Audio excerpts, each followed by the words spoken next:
Good morning. Day 2. It is now Sunday, and we're back at the shop. I had to go to Home Depot this morning, grab another garden hose for the pressure washer. I got one of those like slinky hoses, and it blew. I stopped at AutoZone this morning, got the fuel sending unit, auxiliary tank, and it fits. Cool. So we're gonna pressure wash this tank. I'm gonna clean this thing up. I need to go get some gas. We're going to put that back in there. I know where my fuel gauge wire is supposed to be now. I'm feeling good today. I've got a battle plan today, so we're good. Yeah, and then one thing I'm going to do is I still have the old harness.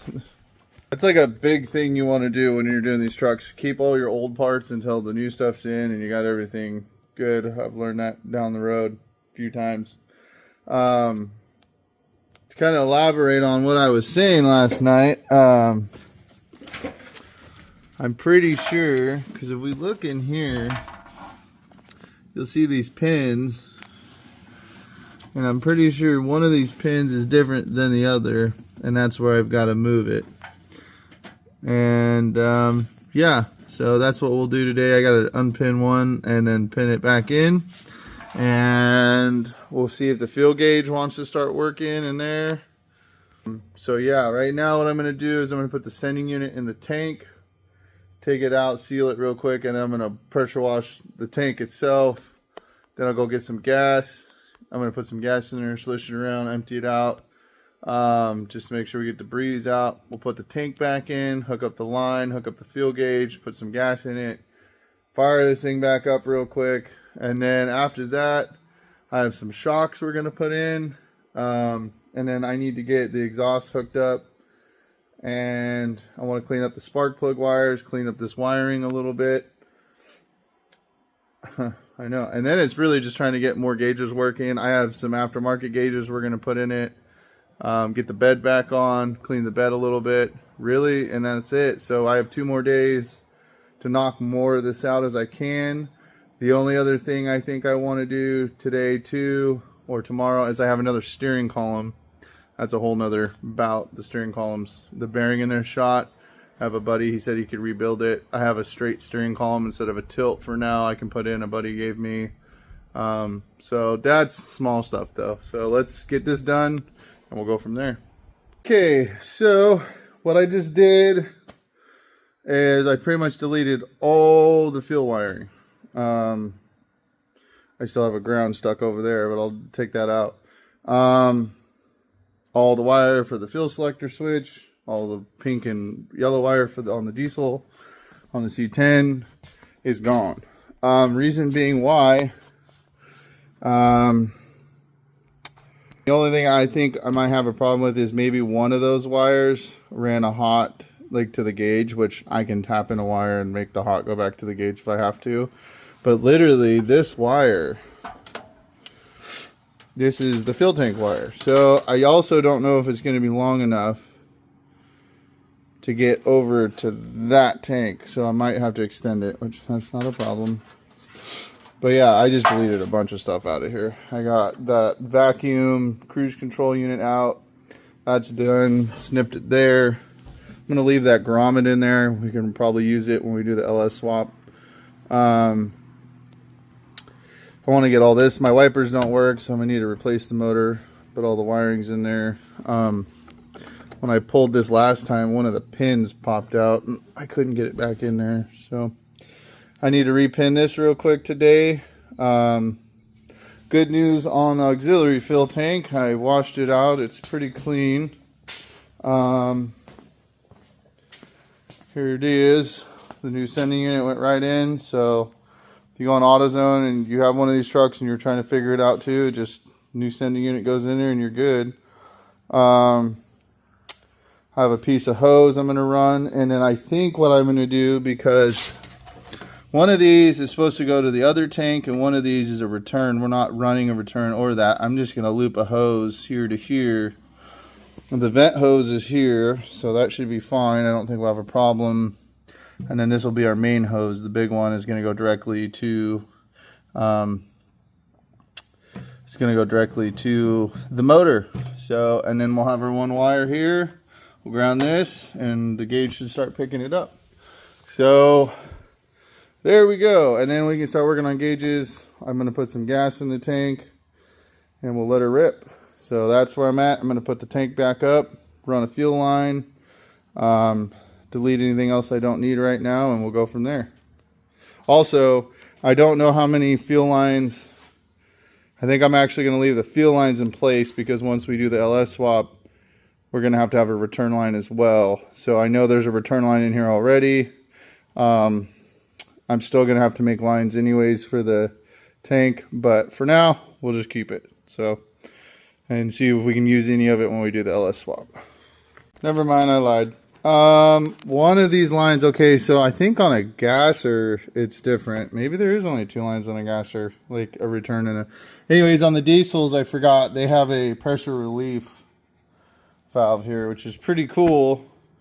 You can see somebody's buttoned it off, but you open this up if you felt, I guess if your tanks had too much pressure or if you had a hard time filling it up, maybe you could just crack this open as you fill it up until gas came out, and you'd close it to get all the air up out of the tank as you fill it, is what I think that's for. It's on both sides. It's actually like a pretty cool design. I guess if you need to like empty your tanks, you know, maybe I will hook that up, because if like you wanted to empty your tank or something, you could just put like a vacuum hose in here, I think, and then like suck the fuel out through here. That would be pretty cool. I don't know. I like that it has that though. We're going to figure something out with that. So, all right, cool. Tank's going in. So what I'm doing here for the return line for now, because we don't have a return system, it's just a carburetor on there. Hokey dokey, but I put a bolt in there for now. I'm just going to plug that off. I'm going to re-hook up this line, which goes to here, because that might come in handy. I don't know, if I have a hard time like filling it up or something, I could always just like crack this at the gas station, let some air out or something. I don't know. I guess it's more potential for it to suck air into the gas tank too, but I really want to try it. So we'll see what happens. All right, well, tank's in. I got a new hose. What I decided to do, where'd it go? Is I have the original fitting that I'm going to extend here. Here it is. I'm going to take that hose off. No, actually, yeah, that hose comes off. This kind of goes in there like this, and that'll go back down. I don't know if you can see that hose hanging down there. That is the main tank hose. Right there, it's hanging down, you see. So we're going to tap back into that. That's our main line hose to the fuel pump. Like I said, right now I'm going to leave those lines in. Might trim them up a little bit, and then we'll be done with that. Tank can go back in, and pray to God it all works. Alright, so here we go. Oh, this is what we got set up. I got actually the pink wire reached.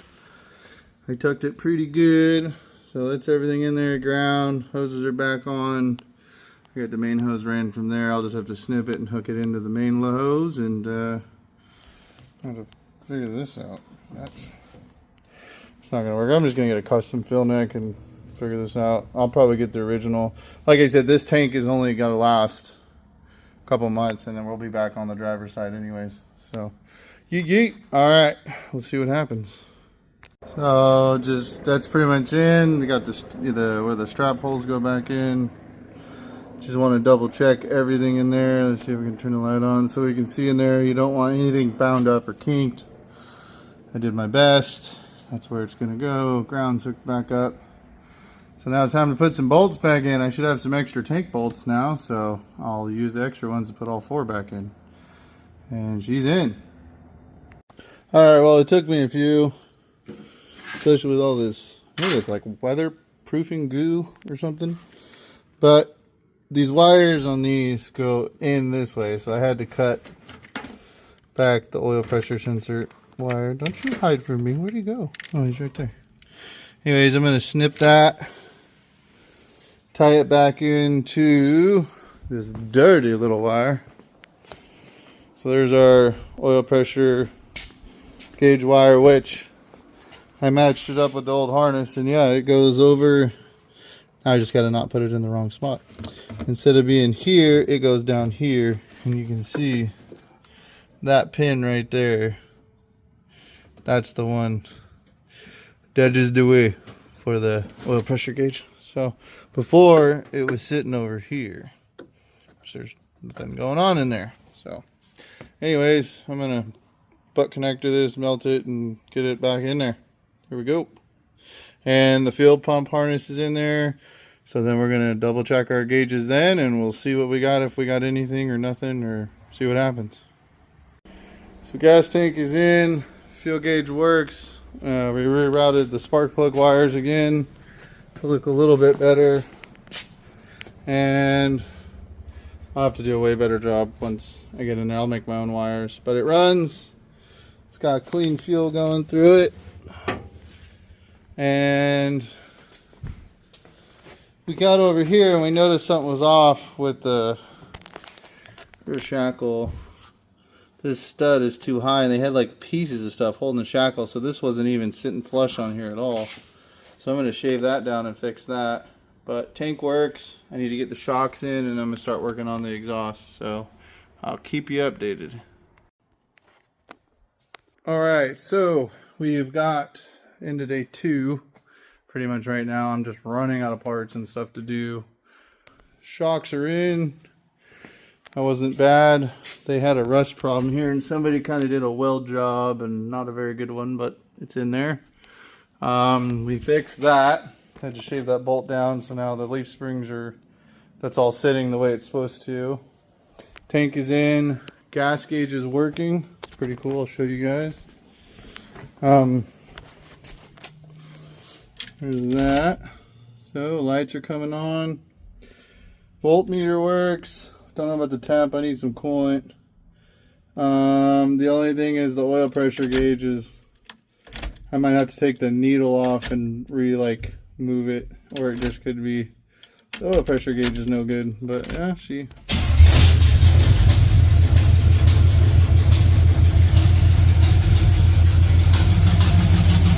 gotta get the exhaust hooked up.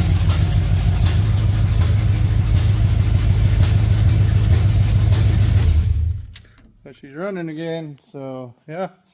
Tomorrow I'll get the exhaust fitted up. Maybe get these wires a little bit better. Gotta get some training fluid. It's not really moving now, so I'm guessing it's just out of training fluid. And yeah, be good to go. See, and then maybe we'll drive it around a little bit, see what the brakes want to do. Gotta get the headlight harness in, get the headlights back in, and then yeah, we'll go from there. End of day 2. I would say I'm pretty on track. I'm doing pretty good. Caught back up a little bit today. I still want to pressure wash the bed tomorrow. I want to get the taillight harness. I have the used one. I'll try to make that work tomorrow, and then put the taillights in. So thank you for everybody watching, and yeah, this has been a good day. Better day than yesterday. So all right, see you tomorrow.